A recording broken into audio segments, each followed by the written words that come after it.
జమిలీ ఎన్నికల నిర్వహణపై కేంద్ర ప్రభుత్వం కసరత్తులు ముమ్మరం చేసింది. లోక్సభతో పాటే రాష్ట్రాలు, కేంద్రపాలిత ప్రాంతాలకు ఒకేసారి ఎన్నికలు నిర్వహించడంపై రాజకీయ పార్టీల అభిప్రాయ సేకరణకు అఖిలపక్ష సమావేశం ఏర్పాటు చేసింది. 7 జాతీయ, 59 ప్రాంతీయ పార్టీలకి భేటీకి ఆహ్వానాలు అందాయి. ఒకేసారి ఎన్నికల నిర్వహణపై కేంద్ర న్యాయశాఖ ఇటీవల లా కమిషన్కు నివేదిక ఇచ్చింది. ఇందులో 3 కీలక ప్రశ్నలు సంధించింది. జమిలీతో ఎన్నికల వ్యయం నిజంగానే తగ్గుతుందా? భారత ప్రజాస్వామ్య వ్యవస్థకి ఇది విఘాతం కలిగించదా? దేశవ్యాప్తంగా ఒకేసారి ఎన్నికల నియమావళి అమల్లోకి వస్తే అభివృద్ధి కార్యక్రమాలకు ఆటంకం ఏర్పడదా అంటూ అభ్యంతరాలను లేవనెత్తింది. న్యాయశాఖ సూచించిన విషయాలన్నింటినీ అఖిలపక్ష సమావేశంలో పార్టీల ప్రతినిధులు చర్చిస్తారు. అయితే శాసనసభల గడువును కుదించడం లేదా పొడిగించడానికి ప్రజాప్రతినిధి చట్టాన్ని సవరించాల్సి ఉంటుంది. పార్టీల మధ్య ఏకాభిప్రాయం కుదిరితే ఈ నెల 18న ఆరంభమయ్యే వర్షాకాల సమావేశంలోని చట్ట సవరణ సాధ్యం కావచ్చు. ఆగస్టు 15న ఎర్రకోట నుంచి ప్రధాని మోదీ జమిలీ ప్రకటన చేస్తారనే ప్రచారం జోరుగా సాగుతోంది.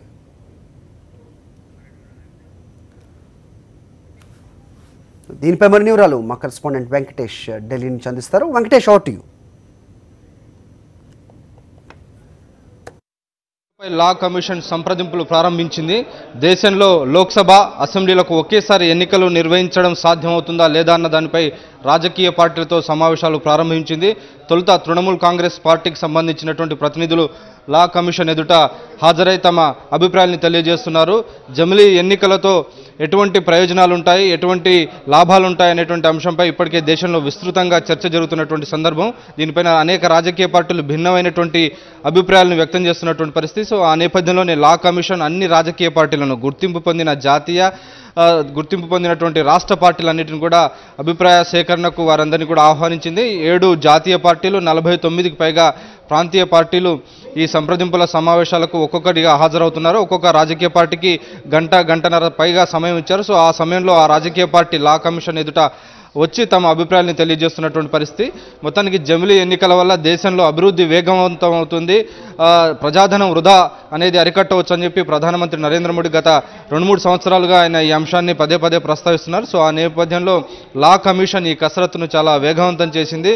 ఎందుకంటే 2019 ఎన్నికలు త్వరలో వస్తున్న నేపథ్యంలో దాంతోపాటు కలిసి ఎన్నికలు నిర్వహించవచ్చా లేదన్న దానిపైన లా కమిషన్ ప్రక్రియను వేగవంతం చేసినటువంటి పరిస్థితి. ఇప్పటికే అనేక ఊహాగానాలు వస్తున్నాయి. మధ్యప్రదేశ్, ఛత్తీస్గఢ్, రాజస్థాన్ ఎన్నికల సమయంలోనే లోక్సభ ఎన్నికలను ముందస్తుగా తీసుకొస్తారనేటువంటి ఒక ఊహాగానాలు విస్తృతంగా వస్తున్న నేపథ్యంలో ఇప్పుడు లా కమిషన్ చేస్తున్నటువంటి సంప్రదింపుల ప్రక్రియ చాలా కీలకమైనటువంటి ప్రాధాన్యత సంతరించుకున్నటువంటి పరిస్థితి.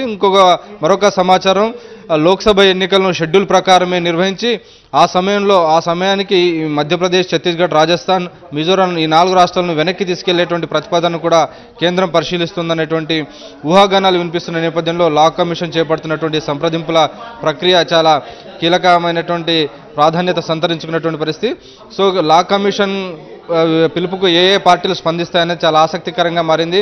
అనేక రాజకీయ పార్టీలు, రాష్ట్రానికి సంబంధించినటువంటి వైఎస్ఆర్ కాంగ్రెస్ పార్టీ నెల 10వ తేదీన లా కమిషన్ ఎదుట తన అభిప్రాయాలను చెప్పేటువంటి అవకాశం ఉంది. అట్లాగే తెలుగుదేశం పార్టీ లా కమిషన్ సంప్రదింపులకు గైర్హాజరవుతున్నట్టు తెలుస్తున్నటువంటి సమాచారం. అట్లాగే కాంగ్రెస్ పార్టీ, సిపిఎం ఈ పార్టీలు కూడా లా కమిషన్ చేస్తున్నటువంటి కసరత్తు పైన భిన్నమైనటువంటి అభిప్రాయాలు వ్యక్తం చేస్తున్నాయి.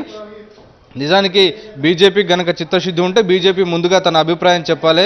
అంతేగా అది జరగకుండా మిగిలినటువంటి రాజకీయ పార్టీల అభిప్రాయాలను అడగడం ఏంటనేటువంటి అంశాన్ని సిపిఎం కాంగ్రెస్ పార్టీ ప్రశ్నిస్తున్నటువంటి పరిస్థితి. సో ఓవరాల్గా రాజకీయ పార్టీలు భిన్నమైనటువంటి అభిప్రాయాలు వ్యక్తం చేస్తున్నాయి. పార్లమెంటు స్టాండింగ్ కమిటీ ఎదుట అనేక రాజకీయ పార్టీలు కూడా ఈ యొక్క జమిలీ ఎన్నికలను వ్యతిరేకించినటువంటి పరిస్థితి.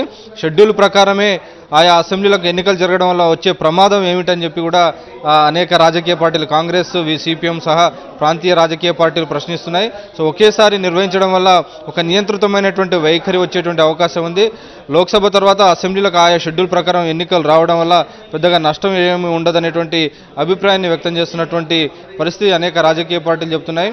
సో ఈ నేపథ్యంలో లా కమిషన్ అన్ని రాజకీయ పార్టీలతో మాట్లాడి ఒక నివేదిక తయారు చేసి ప్రభుత్వానికి అందించబోతుంది. సో ఆ నేపథ్యంలో లా కమిషన్ ఎటువంటి రిపోర్ట్ ఇస్తుంది, ఇది సాధ్యమా లేదా, ఒకవేళ సాధ్యమైతే రాజ్యాంగ సవరణ అవసరం అనేటువంటి అభిప్రాయాలు వ్యక్తున్న నేపథ్యంలో 2019 కల్లా సాధ్యమా లేదా అన్నది మనం వేచి చూడాలి. కెమెరామెన్ నందాతో వెంకటేష్, సాక్షి టీవీ, న్యూఢిల్లీ. అనేక ప్రాంతీయ పార్టీలు భిన్న రాజకీయ పరిస్థితుల్లో మరి ఏ మేరకు అన్ని పార్టీలను ఏకతాటిపై తెచ్చి నిర్ణయాన్ని ముందుకు తీసుకెళ్తారో అనేది మాత్రం చర్చనీయాంశంగా ఉంది.